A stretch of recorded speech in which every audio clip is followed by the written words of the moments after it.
এই সেই ভাইরাল ওয়াজ আসলে শুনলে কিন্তু কলিজা একবারে ছাড়খার হইয়া যায়। আসলে আমরা একবার শুনি এবং ভালো লাগলে শেয়ার করি। গরিব হয়ে গেলে ভালোবাসা থাকে না, অসুস্থ হয়ে গেলে ভালোবাসা থাকে না।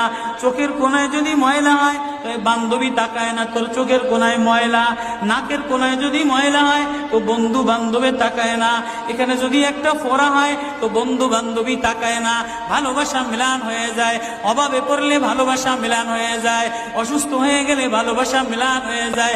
আল্লাহ বলে আমার কোনো অসুস্থ, আমার কোনো অসহায় গোলাম জামা ময়লা হয়ে গেছে, চাদর ময়লা হয়ে গেছে, হাসপাতালের কোনায় হাসপাতালের ফ্লোরের মধ্যে পড়া, গার মধ্যে ঘা দিয়া ভরা, লিভার নষ্ট হয়ে গেছে, দুর্বল হয়ে গেছে।